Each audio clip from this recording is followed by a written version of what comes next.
The intersection of endurance sport, health, fitness, and life. Challenging conventional ideas and empowering people with the science of self-propelled motion. This is the Endurance Experience Podcast, hosted by Tony Rich. Hello and Happy New Year. My guest on this podcast is Elizabeth Clor. She's an endurance athlete, a Macmillan certified coach, and contributor to the popular running blog Racing Stripes. Elizabeth runs competitively all distances from 5K to marathon, and she made the transition from a relatively recreational runner to a high-performance runner. And she documents her experiences in her book, Boston Bound, a 7-year journey to overcome mental barriers and qualify for the Boston Marathon. I read the book. It's very interesting, and the book is in the show notes. I highly recommend it. And Elizabeth also graduated from the University of Virginia with a BA in English, Language, and Literature, and she's a full-time marketing professional. Very interesting person too. She sort of a jack of all trades. She had a dancing history and also plays piano. And I thought this would be a good podcast to follow up the podcast I had with Professor Andrew Jones, episode 55, because it's the perspective of someone who went on the marathoner's journey, and that's the title of this podcast. And it's the marathoner's journey from the perspective of someone who started off as a recreational runner, had to go through a process of iterative failure and success, and ultimately it took Elizabeth about 7-8 years to become a Boston Marathon qualifier. I've seen athletes who have gone through the same thing Elizabeth went through, where you have some goal, some PR, qualify for the Boston Marathon or something, and get frustrated to have to go through those boom and bust cycles of success and failure to try to get there, especially the Boston Marathon, which is getting more and more competitive. They increased the standards in 2012, 2013, and then they increased the standards again in 2019 and 2020. And it's, basically if you're a male in your 20s or 30s, you need to train for a sub 3 hour marathon. And then the women's times are 30 minutes south of the men's times. And so in the end, it's getting really difficult to qualify for the Boston Marathon.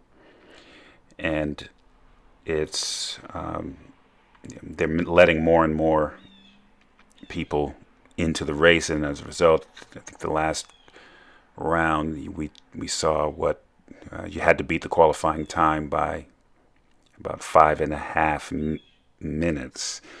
And so I think Elizabeth's experience is one that is important to share. In the end, I think it demonstrates that regardless of what your goal is, if you have a sound plan, you remain consistent, you adapt and evolve and never give up. And that's exactly what Elizabeth did.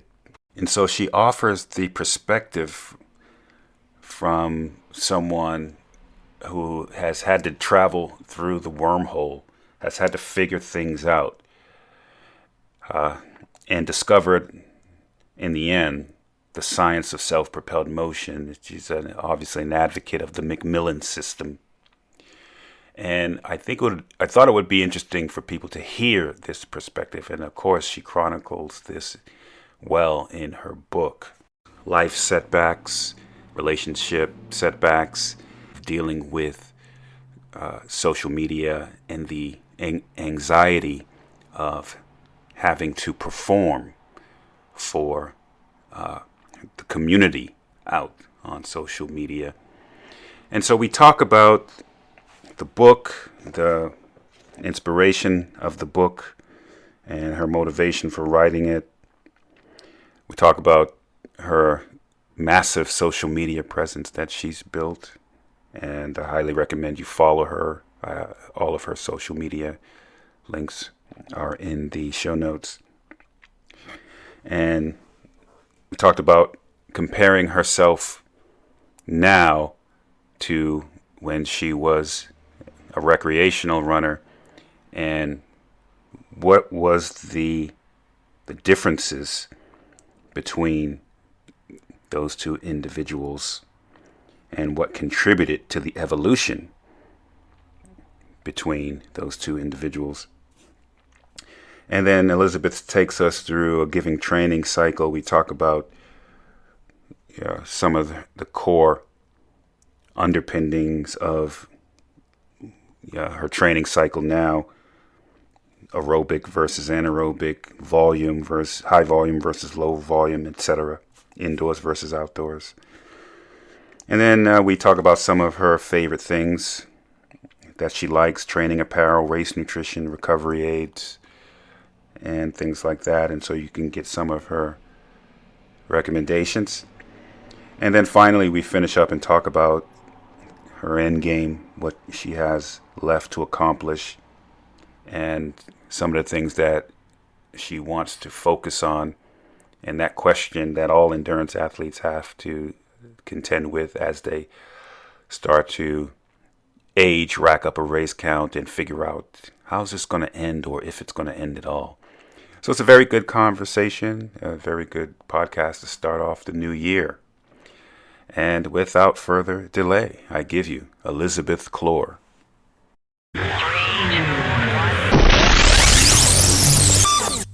All right, I am on with Elizabeth Clor. Thanks for coming on to the podcast. Absolutely. Thank you so much for having me. Okay, so I've been following Elizabeth for quite some time on social media. She's a running influencer with a pretty big following, and she's been one of the most dedicated running influencers that I've seen. I follow quite a number, but she's standing out significantly. And what do you have, over about 100,000 or close to 100,000 followers on Instagram? Almost. I'm at around just over 90 right now. Okay, that's quite a big following. And what I noticed, though, is that you're pretty dedicated. And I did read your book, Boston Bound, the 7-year journey of the trials and tribulations and successes and pitfalls of a Boston Marathon qualifier. That's not the actual tagline. What's the actual tagline? Let me get the actual tagline so I get it right. Oh gosh, I don't have the book in front of me. There it is. A long subheader. It's a 7-year journey to overcome mental obstacles and qualify for the Boston Marathon. That's right. And I got it on audiobook. Oh, and, great. And I know, the audiobook. So you're the reader of the audiobook. What's that like? Did you have to actually record that in your apartment or a house? No, I went to a recording studio and had it professionally done. And it was a new experience for me. I'd never been to a recording studio before. I do have some sort of informal training in doing voice type of things, but with this, I really wanted it to just sound natural, like my voice. So, but sounding like yourself isn't always that easy when you know you're being recorded. Yeah. So it was challenging, but I tried to just read it as if it was my own self talking. And I think it came out pretty good. There are times when I feel like I'm talking a little bit too quickly and I wish I would have slowed down some parts of it. But otherwise, I think it came out pretty good. Yeah, it's a quick read. And I like to get things on audiobook because I can read it while I'm driving. And so I went through it in a couple of days. Oh, great. But um, it's a great little book. I think runners, especially the runners that have gone through all of those pitfalls to try to qualify for the Boston Marathon, will find it interesting. I'm going to put the link to the book in the show notes. So, Oh, great. yeah, absolutely. Everyone, all the listeners, go out and check it out. And then your blog is Racing Stripes, ElizabethClor.com. How long have you been running this blog? How many years? Oh, I started my blog in 2006, if you can believe it. Yep. 2006. It was a MySpace blog. It was on MySpace, and I actually was part of a group of runners on MySpace that over time became relatively large. But then somewhere around 2009, everyone was getting off of MySpace. So I moved all my posts over to Blogger, where I've been maintaining my blog ever since. Right. And so you have a very dedicated blog, big social media following, the book. And so, I have podcasts with people that I think would have an interesting perspective and have good conversations. And so I wanted to, let's start and jump in just so people know who you are, describe your background as a marketing corporate person, your experience, and then running and how you got into running, and then the blog and how the blog led into the book and the social media presence. So if you could just take as much time as you want with this one and give our listeners, the full 50,000 foot. Okay, absolutely. So since you mentioned my job, I will start out with that. I am the chief marketing officer at a technology company. I've been in marketing for my entire career. That's over 20 years now. And it's technology marketing, business to business. And it's something that I really enjoy because it allows me to be both creative and analytical at the same time. Mm-hmm. So I really enjoy that. And then running is something I've been doing for over 20 years now. I started after I graduated college in 2000, just on a treadmill, just as a way to stay in shape and keep active. Mm-hmm. Kind of like you would use any piece of gym equipment. It was just part of going to the gym for me. I didn't really I'll use the word discover, like road racing until almost 5 years later in 2005, when I kind of just happened upon a race. On the treadmill, I was in my comfort zone. I could listen to my Discman. This is before they had iPods. Right. And I knew I could control the distance and the pace, and it was a very controlled environment. I had my music and I was comfortable. So I didn't really try to do any running outside. There was nothing about it that really appealed to me. But when I went to my reunion, my 5-year college reunion, there was a 2-mile race as part of the program. And I didn't even find it. It was my my roommate, who was my college roommate, who was also my roommate for this reunion. She suggested that I do it. So I did, and I ran the whole thing, talking to one of my classmates who was a guy, the whole time. And then I wasn't even really focused on it. But afterwards, I had won first place for the women, and they handed me this UVA. I went to the University of Virginia, mm-hmm. this really nice University of Virginia mug, like silver steel plated, or I mean, not real silver, but that was the color. Right. So anyway, it felt awesome. So I was like, this is actually really cool. And so then that same guy that I had been running with said, well, why don't you do a 10K race this next weekend in DC, which is where I'm from. I'm from the Washington, DC metro area. I live right outside in Virginia. So I said, sure.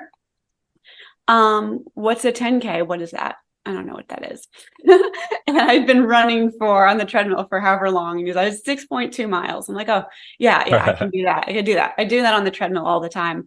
So, so then I did the 10K, and I ended up doing really well, and made all the first time runner mistakes, like ran in all cotton, didn't use a porta potty, so you can imagine how that went.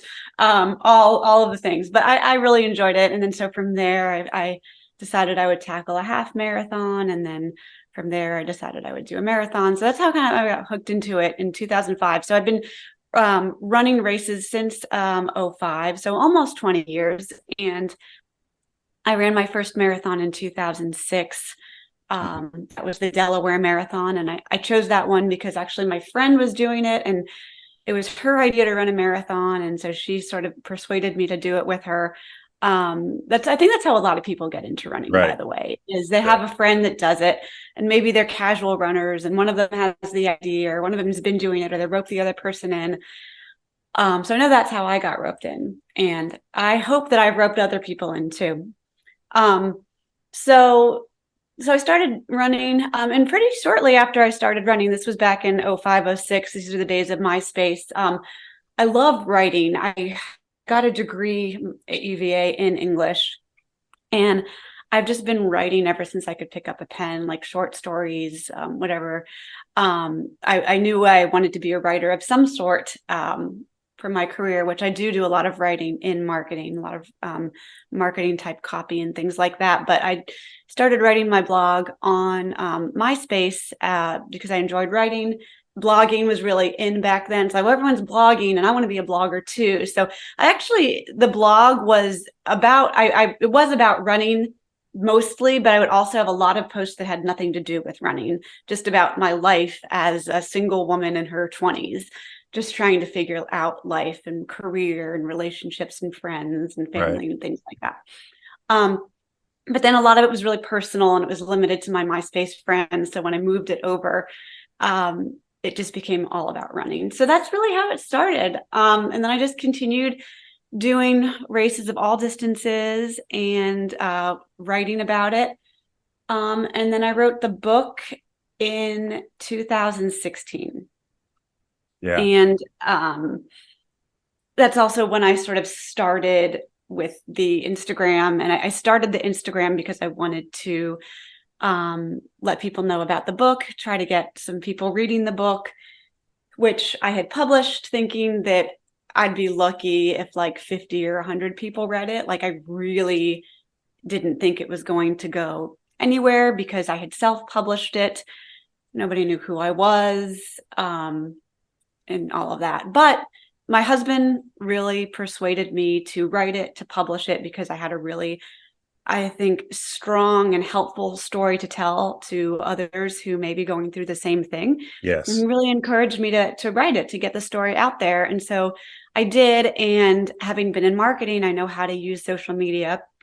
I knew how it worked. I had just never done it for myself, really. So I started to just build up the Instagram account to promote the book. And then here we are. Yeah. And that's, you started in the golden age of blogging. And I remember these days, everyone had a blog. And then it's certainly started to snowball into other mediums, social media, various social media platforms, and then podcasts. And now podcast is sort of a new blog. Yes. But even in the book, so you were able to take, and your background as a marketing professional surely helped, but take all of that and then take all of those blog posts and say, wow, I think I have a book here, a really good book. And I think what comes across in your in the audiobook, hearing you as the reader, you can tell the parts that were very important and emotionally important. That comes across as the reader. And I think someone who has either tried to qualify for Boston or, even just marathoning generally, it can be very emotionally draining sometimes. And sometimes you're training and you're not getting the results that you want. And you go, my goodness, what's going on? And sometimes you just feel like you want to quit. And then the next day you feel like you just want to get back on the horse. And then especially with the Boston qualifiers who've also, like yourself, took several years from when they started running to actually qualifying. So it took you, what, seven years, correct? Yeah, 7 years of trying. In the 7 years, I didn't count like the first 2 years of marathoning in which I wasn't trying to qualify because I was so far away. But 7 years, once I set my mind to it, 7 years worth of actual attempts to qualify. Mm-hmm. Then you can add 2 years on of just like learning how to run a marathon. Yeah. And then you're talking about a lot of ups and downs that you went through, and some of the personal things you talk about in the book, eating disorder and disordered eating, and anxiety and life issues.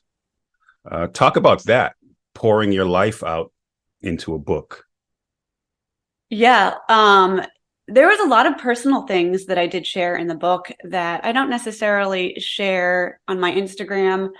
I do sometimes share them in my blog. It's kind of like I have such a large Instagram following, and I have people that see my posts that aren't even following me. It's Right. like, if you take the time to get to know me, if you want to sort of invest in my journey and really understand, and you're going to read my blog, then you'll get to sort of see some more personal information and some more personal aspects of my journey.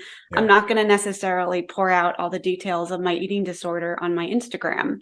It's not that I'm ashamed of it. It's just, it's not something that I really want to have blasted out to the world in that context. Yeah. You can't really describe a lot of things that happen personally, a lot of personal trauma or struggle in an Instagram post. I mean, you only get so many words. Yeah. So I feel like if I'm going to put something really personal out there, you just don't have a lot of space in that little square. It like almost almost minimizes it, right? It's like, well, here, I suffered an eating disorder for however many years, and it was really hard, and I had all of this trauma because of it, and that drove it.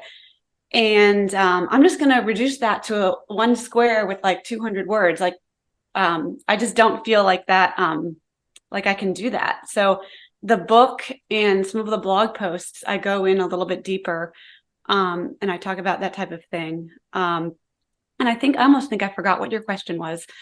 No, it was just what was it like pouring your life out into a book? I think people can resonate. Many people can resonate, male, female, young, old, can resonate with the life issues that you're having. And then at the same time, you're trying to train. And at the same time, you have some goal, whether it's Boston Marathon or just some goal in your head. And coaching athletes, I found that many people just have something, whether it's people trying to get sub 3, qualify for Boston, or just some PR that they're trying to get. And they're not doing it, and they're trying to figure out why they're not doing it. And sometimes all the training seems like it's lining up, but you still come up short on race day, and you're left scratching your head going, what in the world is going on? And so all of that came through in the book, and I'm reading the book and just sort of recalling this, from my days as an endurance athlete, but then also as a coach. Yeah. Coaching athletes do the same thing. And it's a very interesting read.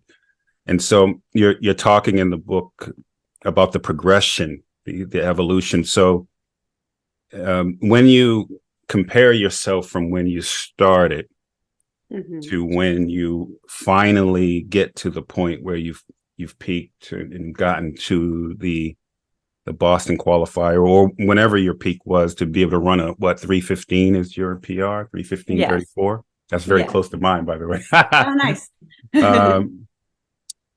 So what were the combination of factors that contributed to that evolution? So I think this is, especially new marathoners want to know this. What's the delta between the Elizabeth when you started running to the peak performer? Huge difference. And that is in fact why I wrote the book, because I noticed such a difference in myself, and I had made such a change in my own personality that it was such a big difference that's why I felt compelled to write a book about it. And I thought that many other people could be going through something similar, but feeling quite alone, so that the book would help those people that were feeling alone know that they're not alone. in feeling like this when everyone else around you seems to be qualifying for Boston so easily, or they make it look easy, but you're struggling, especially like if you run with a club or a group of runners, and everyone seems to be making progress and you're not, that can feel very lonely. So I mean, that's one of the reasons I wrote the book, was to show that this is actually something that a lot of us do go through, and sometimes it just takes a while. But to go back to your question about the difference between when I started, it's much more of a personality difference than necessarily, I mean, you can see I got faster and more fitter. That's obvious in the difference of my marathon time. But I really see that as a product of the changes that I made to my mindset, and sort of how my personality changed to it. A much more relaxed mindset, not so perfectionistic, definitely not as rigid. I saw running, when I initially approached it, as very, very black and white. Like, it's a time on the clock, it's a pace, it's a training, it's this, and this. This is literally the math equation. And when you do the math equation, you get X result. And when that didn't happen for me, I couldn't tolerate it, because I approached running as a perfectionist who saw it as something. And actually, that was one of the reasons that running appealed to me, as someone who was recovering from an eating disorder, looking for control, looking for structure, looking for something that if I played by the rules, I would get the outcome and I could control it. And there wasn't somebody else coming in and saying, yes, you can do this, something that I could do all on my own. And that's where in life, my early life leading up to the eating disorder, I always felt like out of control. Like I needed a teacher to give me an A on my paper, or I needed a guy to say, yes, I want to be in a relationship with you. Anything that I wanted, I had to have someone else's stamp of approval. So with running, I really saw it as something that I could just do without anyone's approval, which, I mean, it is true, but what's not true is that, like, you just have to follow X, Y, Z, and then you'll get the results that you need. So that's where I really tripped up. So, so today, or when I peaked rather, or both actually, it's much more of a relaxed mindset, and knowing that running is just a very big puzzle. There are lots of pieces to it, lots of facets. Running as a sport is very simple. You just put one foot in front of the other, but the things around it are not so simple. You have to have the right nutrition and fueling. You have to know how to hydrate properly. There's strength training, there's injury prevention, there's the mental aspect, there's the technique, there's the pacing strategy, there's knowing how it feels, there's everything around your form.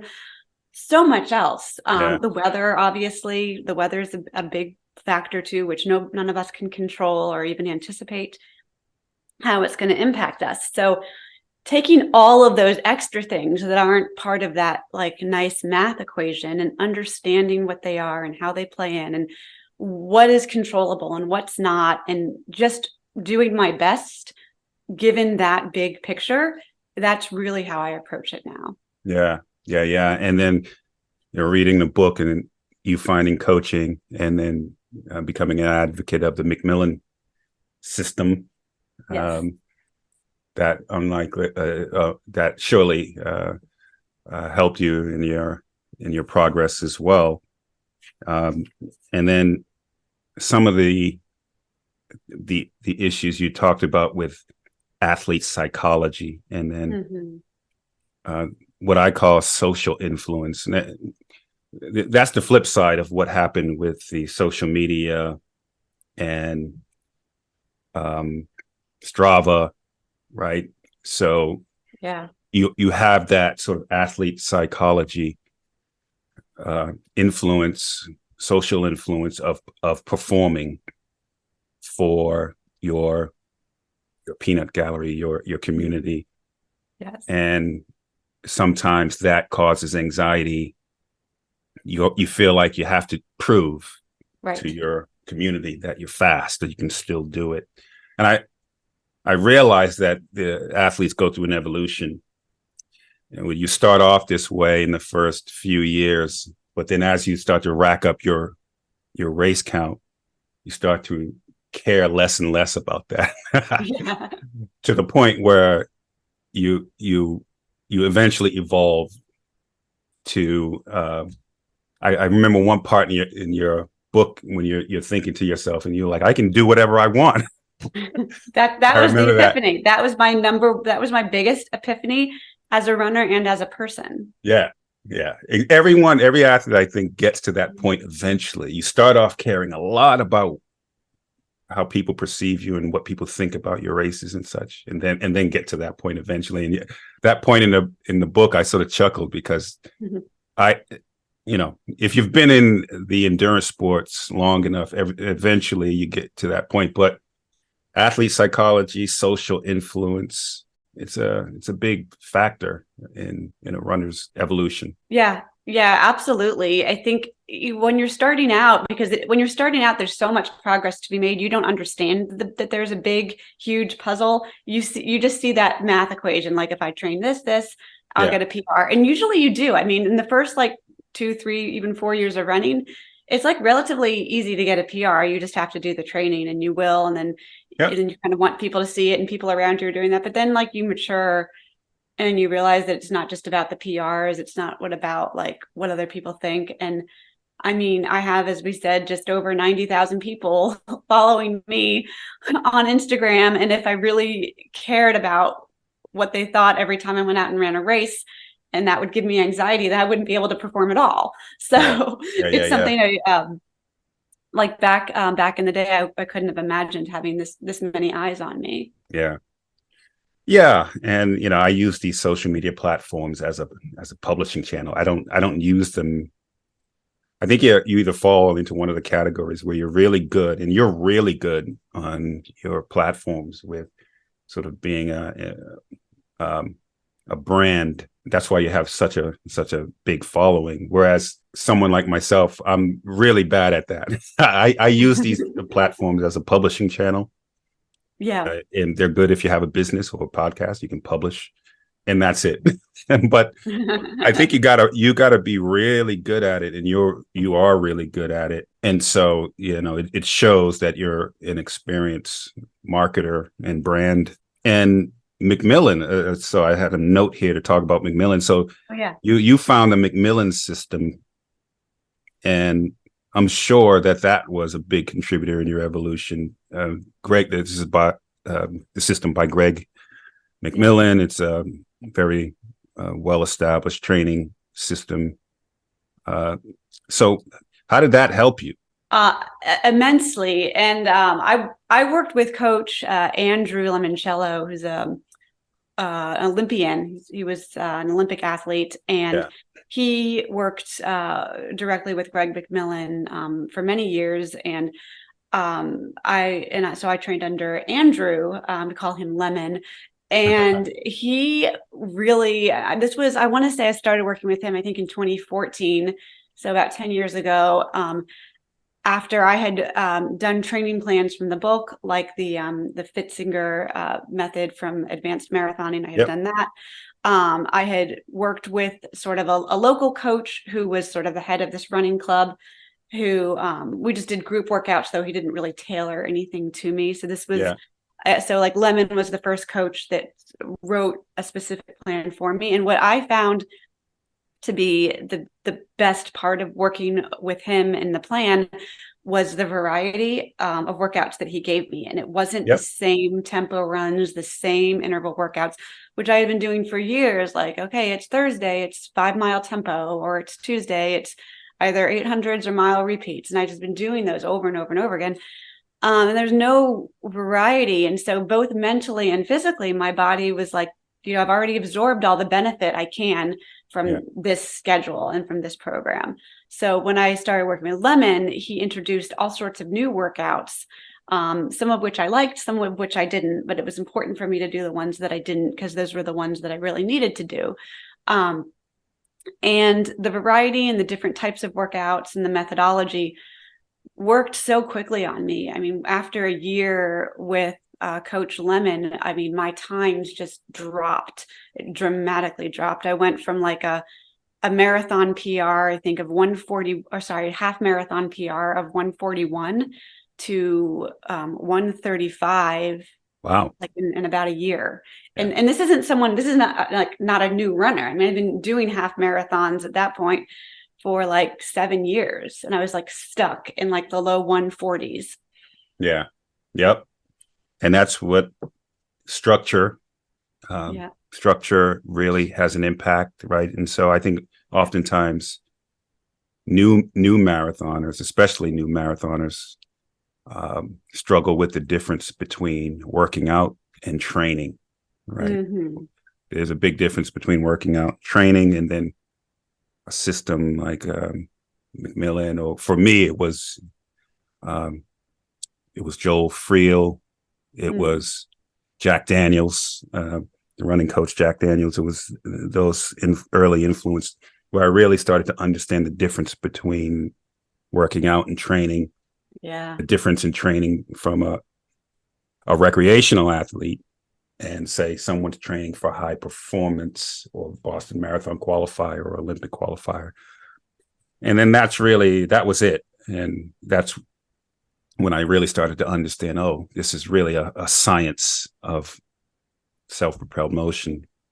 So let's talk about, the training cycle now, and just so you can give some of your learnings and teachings to our listeners. So if you're in a given training cycle now, what are some training principles, say for someone who wants to perform? What recommendations would you give based upon your learnings from Macmillan or your own experience? Yeah, I mean, I really think it depends on the athlete and sort of what works for them. I've found what works for me, and what works for me is I can run really high mileage, and that does work well.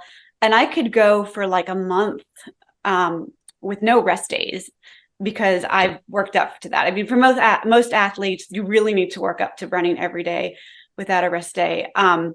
But when I'm sort of in the peak of my marathon training, now I'm not doing this all year round. If I have 4 or 5 weeks where this is going to be the peak of my training, and I'm going to sort of jam as much mileage as I can into there, and spread it out, but not necessarily not be running a bunch of 22 or 24 milers, like spreading it out across the week.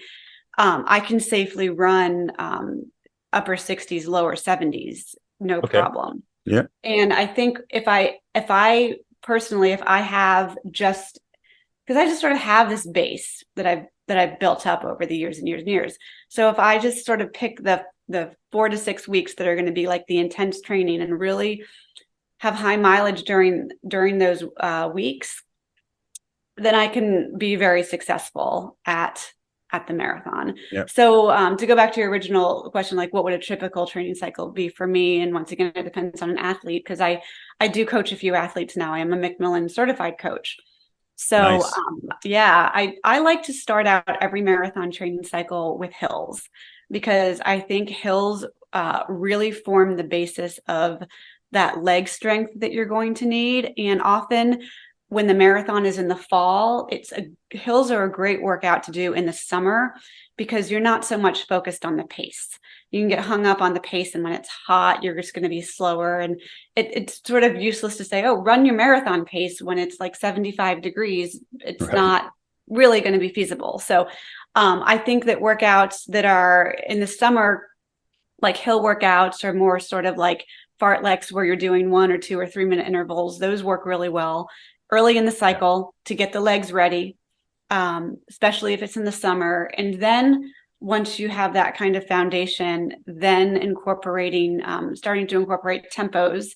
Macmillan is a big proponent of the steady state, which is sort of somewhere in between your marathon and your half marathon pace, which is a good introduction to a more like lactate threshold type of work, because you sort of ease into running a faster pace for a more extended period of time.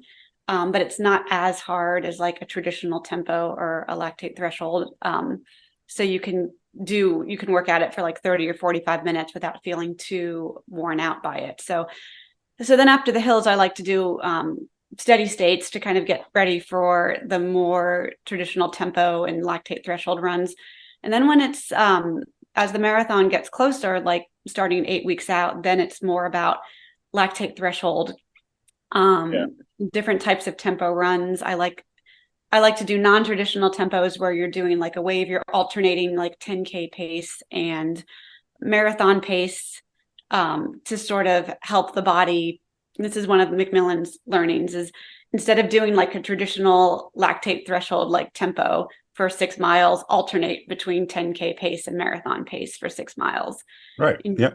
So stuff like that, with a lot of variety. And I think it's still important to be doing VO2 max work all the way up to the marathon, just to keep that machine sharp and to make your marathon pace feel easier. I see a lot of programs where you don't really run much faster than marathon pace when you train for a marathon, and that may work for some people. That doesn't work for me. I like to run much faster than marathon pace to make my marathon pace feel more comfortable. Yeah, exactly. Yeah. And I think that's the difference. Some newer athletes will do the, sort of big bang long run at the end of the week. They don't do too much during the week, and then they do another big bang long run at the end of the week. And you quickly realize that you need to run more than that if you want to perform, right? So, somewhere between what I call 2x, 2 times the marathon distance in a week, to 2.5x. That's what 52 to 65 miles. That's really where, if you want to perform, most people who perform are falling somewhere in that 2 to 2.5x range. And then I've seen or coached very advanced marathoners who do 3x, 3 times the marathon distance in a week. And that's really at the upper echelon of runners. But I think when you look at the data, if you want to perform, you want to even get close to running Boston Marathon on average, you need to really run. Yeah. I mean, I see a lot of plans out there too, that just there's advanced plans where there's like 20 milers every weekend, or there's 22 milers, 24 milers. I feel like, at least for me, I don't like to overemphasize the long run. I think it's more important that you have a good distribution of that mileage throughout the week. Agreed. Yes. Yeah. And then also makes your long run feel easier. Like if you're running 30 miles a week and 20 of the 30 is your long run, that is going to feel very hard. If you're running 70 miles a week, 20 is not going to feel that difficult. Yep.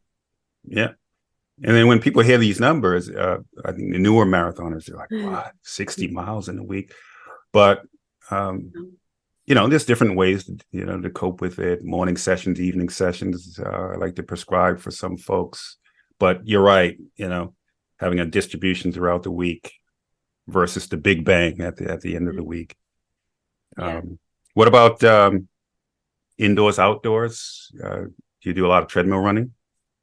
Not a lot. I have a treadmill, and I actually bought it per the recommendation of Coach Lemon, since I happen to be very heat sensitive, and I was getting sick, actually very sick, like with mono-like illnesses in the summer. I think I talked about it in my book. In the summer of 2012, got very sick with mono, very sick also in the summer of 2016 for 3 months, also in the summer of 2018. And so we started noticing a pattern that I would get very sick in the summer, and what we thought it was my heat sensitivity just killing my immune system.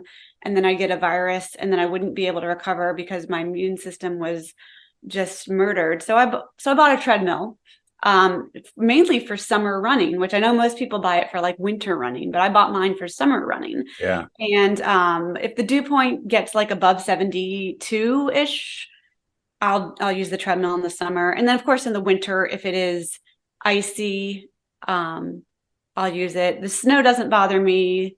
Rain, sometimes we'll see how tough I'm feeling. But yeah, I usually only use the treadmill in those types of situations. Yeah. I mean, it's a robot, and it's a training tool. Intervals, it's good for, especially like I only have 20 minutes. Mm-hmm. And you can just jump on the treadmill for 20 minutes, right? Time sensitive situation. Time sensitive. Yeah. Like I just posted like earlier this week how I had an 8 o'clock flight I had to get to. So I only had like half an hour. So I woke up at 4 and did 30 minutes on the treadmill, and it was like perfect for that. Yeah. Yeah. Yeah.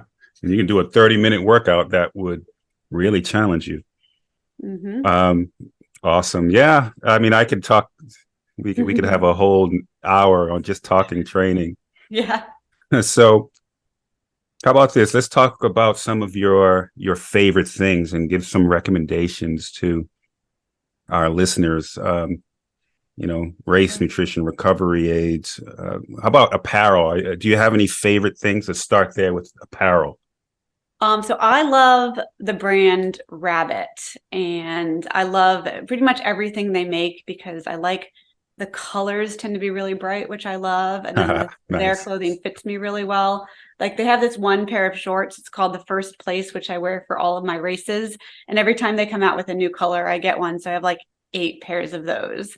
But yeah, I would say for apparel, Rabbit for sure. I also like Roadrunner Sports, Corsa. That's their homegrown brand, Corsa. Their stuff is really good. I really love their tights, and they make excellent jackets too. So and they have great colors as well. Yeah, sneakers. Any particular brand? I have so many different shoes, and I do not have a particular brand that I go to more than often. So right now in my rotation, I've got like a Brooks Ghost in my rotation. I've got the Adidas Adios Pro. I've got the Nike Invincible Run. I've got the Saucony Endorphin Pro. Got a New Balance Super Comp trainer and Super Comp Pacer. So I have a lot of shoes. I don't really have a favorite. It just kind of depends on what type of running I'm doing and what sort of feel I'm in the mood for. Nice. Wearable tech? Any wearable technology? So you're using Garmin, Apple Watch, what? I use Garmin for my running. I have an Apple Watch, which I actually use as a phone because I do not carry my phone when I run. I'm very old school. So if I feel like I'm going to be in a situation where I need to make a phone call, I have my watch. So I'm going to need to call my husband if I'm on a long run or something. And that's sometimes that has been so helpful. It's like if I'm running somewhere, like if I'm business travel and I need to get an Uber because I got lost, or if I need to hit a panic switch. So Apple Watch is great for things like that. So, and I'll be double fisting. I'll be wearing the Garmin. Everyone's like, why do you watch two watches? I have them. Yeah. You and I are the same. I have, we're two of those people. So Garmin on one arm, one wrist, Apple Watch on the other. Yeah. And if I'm not wearing my Apple Watch on the other, I'm wearing my Fitbit. Yeah. Because the Fitbit I wear 24/7 because I like it to track my sleep. And I've got like 5 or 6 years of sleep data, 5 or 6 years of data for resting heart rate. So I think resting heart rate and sleep data is super important to track. So I always have my Fitbit on. Yeah. Well, Garmin is still, I think, leading for endurance athletes and triathletes. And they still are the leader with the technology. And then Apple Watch Ultra now is trying to compete with that. I think they're still farther away. But I think Apple, for the phone capability and the medical tech, the medical tech that Apple has is pretty good. And so, but if I were Garmin, I'd be shaking in their boots a little bit, just because if Apple really gets better, and they still got a ways to go for the athlete, I think Garmin should be afraid for the next few years, I think. And there's also the weirdo purist like me. I don't like a feature-rich Garmin. I just want it to show my distance and my pace. I don't need I don't need it to like pay my bills or like, text messages. I don't want a text message on my Garmin. Right. Yeah. I just want it to be like a running watch that times me. So I'm probably in the minority there. Yeah. Yeah. Interesting to see where this fight goes between Garmin and Apple and whoever else comes out. The wearable technology is it's going at light speed. Medical technology, wearable tech. And which treadmill do you have? I have the Nordic Track Commercial. I believe it's 2450. And I bought it back in 2019. So the design today, I think, of that model is a little bit different. But it's one of the ones that has like the iFit trainer and the iPad monitor. And I absolutely love that because you can run like literally anywhere in the world with a variety of their trainers. And I love their trainers. They're so motivating. And I always learn something. So it makes running on the treadmill more interesting to hear what the trainer has to say and to run like in Africa or in like Japan or somewhere like that. Yeah, nice. I have to check that one out. I have not tried it. Okay, nice. Any other? I would say so. I sometimes run with music. I don't race with music. I don't do hard workouts or intervals. But if I'm just going out for a nice easy run, I do like my Shocks headphones, for sure. Are they earbuds or are they kind that? They're not earbuds. They're like, they fit outside of the ear. So what makes them different is, so first of all, I have very small earlobes. So anything that just sits inside the ear will always fall out.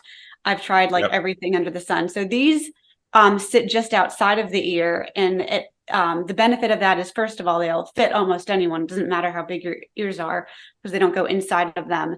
And you can also hear what's going on around you because they don't sit inside of the ear. So I run on street. Sometimes there's cars and I have to be able to hear if there's a car coming. So I can't be having a headphone blocking out all the noise. So, so the Shocks, it's great there. The sound quality is great. They fit, the price point is reasonable, and the battery life is phenomenal. Yeah, I have to check those out.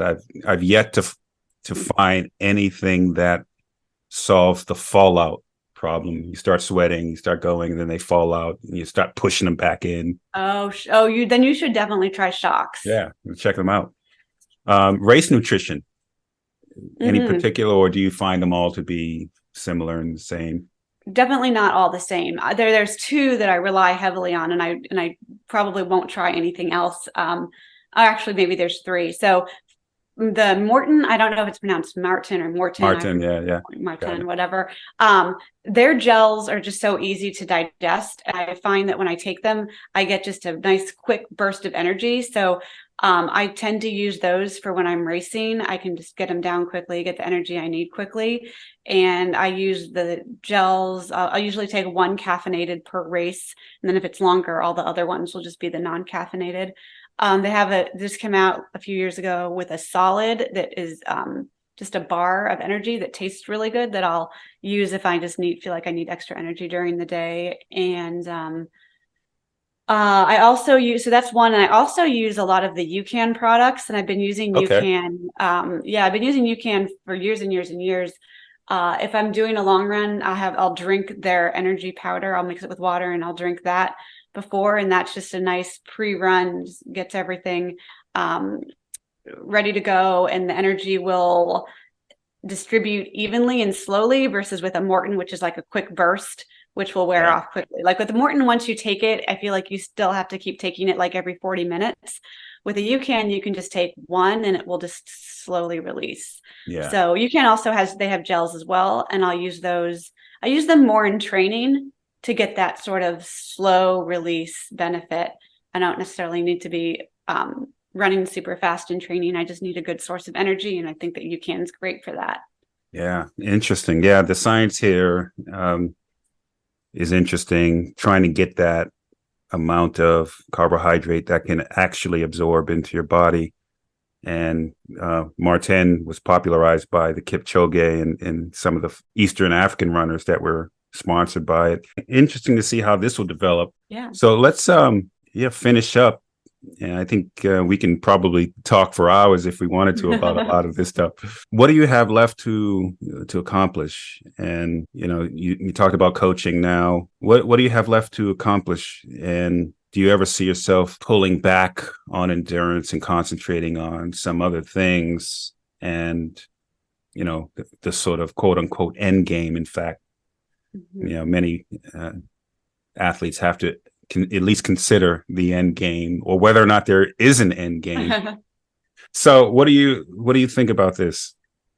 Well, I'd like to run as long as I'm able to, mostly because it's for health reasons, right? The Right. cardiovascular fitness, and I enjoy it as well. I sort of see myself as I age and as I slow down and I'm not really chasing PRs as much. That's when I want to do like the bucket list races. Yeah. Everyone says how wonderful and beautiful Big Sur is, but it's not necessarily something I want to run now, or I still feel like I could be focusing on getting like a lifetime PR. Or going to run the Paris, running a marathon in Africa. So all of those bucket list like experience races, I want to be able to run well enough that I can actually do those like into like my 60s. Yeah. So that's sort of, I guess I see that as maybe the end game. I'm coaching now. I just got my certification last summer. I do that. I have a full-time job, so I don't have time to do more than just a few athletes. So, but when I retire from my full-time job, I could probably take on more athletes. I want to write another book. But I don't necessarily want it to be about running. I want it to be, I'm considering writing a fiction novel, which has been a dream of mine since I was a child. But with a full-time job and with running, with everything else going on in my life, I have not had the focus to sit down and try writing a novel. And maybe it'll work. Maybe I'll figure out this novel writing is just a childhood fantasy. I'm not cut out for it. But I at least want to give it a shot. And you were a dancer, right? Mm-hmm. Maybe more dancing? I feel less able to do that now than ever. So I think that's definitely dancing's definitely on the decline. I'm thankful for every little jump I can do these days. Well, maybe that's the fiction book. It'll be a dancer who starts off with a big endeavor, and she's trying to get it. Something's happening. She's succeeding, failing, and then maybe that's the book that you need to write. I don't know. I want it to have some like suspense and drama in it. Like I want it to be a dark book. Yeah. There's like this dark side of me that I feel like I don't ever let come out. But it will in the book. And also I also play piano. So I've started to do more of that, more recording myself, playing the piano, and there are some songs that I'd love to focus on really learning and getting to a really good point. So you're a jack of all trades. Yeah. Well, see, we don't have kids, so I have time. I have time to do all of these other hobbies. So right. Aside from my full-time job, so I do see myself focusing more like on the piano and on my writing, sort of in the future. Very interesting. Well, yeah, and I think to go back to the end game, I think that's definitely a place where many athletes go. I've seen it myself, and then you start to take all the information you've garnered, all the stuff that's in your brain, and then help other people and live vicariously through them, and then you start thinking less and less about the PRs. Those are in the rearview mirror. Now you start thinking about the bucket list things, going overseas, doing some overseas events, bucket list races. Yeah. And pacing. Like I love being a pacer. That is one thing I absolutely love. Yeah. I've been an official pacer, only an official pacer once, but like an unofficial pacer more than that. And I'm very good at it, I have to say. I'm good at it and I love it. Like I did one of those Tracksmith 5K races and I was the official pacer for 26 and it was like clockwork. We were hitting our splits. So that is so much fun. So I definitely want to do that. Yeah. Wow. Very interesting. This was a great conversation. And where can people find you just to let people know which platforms you're on? Sure. So Instagram is just at Elizabeth Clor, first name, last name, all one word. And then my website is the same, www.elizabethclor.com, all one word. And those are the two main places for now that I'm on. And of course, my book as well. My book is available on Amazon, and the audiobook is available on Amazon, Audible, and Spotify, and pretty much any audiobook platform is available. It's available almost everywhere. And the audiobook is read by Elizabeth herself. So you'll Yes. actually get a treat and hear her. And I'm going to put the link to the book, Okay. her Instagram, her websites, everything in the show notes. So you can go link to them right now while you're listening. And so, yeah, that's great conversation. I could talk to you for hours, Elizabeth. You get me on here. Likewise. But thanks so much for coming on to the podcast. Well, thank you for having me. I've enjoyed speaking with you. Thanks to Elizabeth Clor for having this conversation with me. I really enjoyed it. I highly recommend you go out to the show notes, follow her.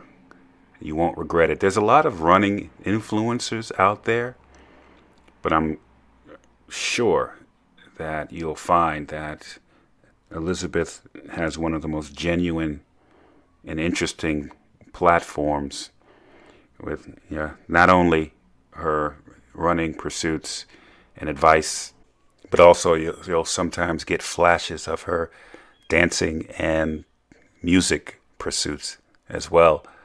Truly a very eclectic and interesting individual. She definitely stands out among the other running influencers. And I highly recommend the book Boston Bound. I had a great joy reading it, and it just really sort of took me back over my own 20-year history of running and coaching. So one of the things that I got many things out of that conversation and reading the book, but one of the things that I wanted to just leave you with was this aspect of social influence and the anxiety that comes with social influence, particularly with new runners, because I do think you go through an evolution as a recreational athlete or a high performance athlete, where you start off in the very beginning caring a lot about what social media or people out on social media think, and whether people still think that you're fast, and having to justify everything that you do. But I think eventually, as Elizabeth had the epiphany as well, listen, I'm just going to do what I want. I can do what I want. I don't have to let the anxiety of social influence control me, because ultimately that just leads to a derailment of process. I think increasingly coaches are trying to pull athletes back from broadcasting their training on social media, their training and racing on social media, just because of these reasons. The anxiety being one, that people feel the anxiety that they need to perform or justify performance, and also, I mean, if you're a high performance competitive athlete, certainly a pro athlete, you don't want to tip your hand to your competitors. Let your competitors know what you and your coach are doing, right? And then people are looking at what someone else is doing, and they're thinking in their mind, should I be doing that too? And so these are all the problems that occur with broadcasting details. I think I told the story one time that I had an athlete, a marathoner, who very good athlete, very good runner, trying to qualify for the Boston Marathon, and she went out, had a race, and for some reason or another was having a bad race, and she took the phone out in the middle of the race and was already posting on social media, trying to justify and front run to her community about why she wasn't having a good race and why she wasn't going to qualify, and why, just trying to justify and front run the performance.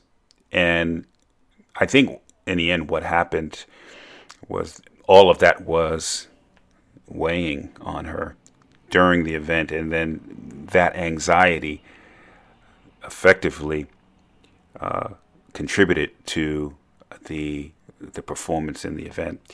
And so I think with that particular example, it was just a moment of athlete psychology that we had to sit down and work through and try to get her to the same epiphany that Elizabeth came to, is you don't have to justify your results or your performance or your plans with anyone, no one. In the end, I think you'll have better performance and just all around happiness as an athlete, and increase your longevity if you simply have your plan, execute. Sometimes you just need to go out and just to run for fun and enjoyment without really having any anxiety about performance. You have your plan, you execute your plan, you remain consistent, and then adapt and evolve. Your form will follow your function, your training. You focus on that, and then everything will be fine. So I hope you enjoyed this podcast, and looking forward to bringing more for the new year. Thanks for listening. Follow Event Horizon Endurance Sport on Facebook, Instagram and Twitter for training programs and services. To become a member of our Endurance Institute or for a complete archive of podcasts, log on to our website, eventhorizon.tv.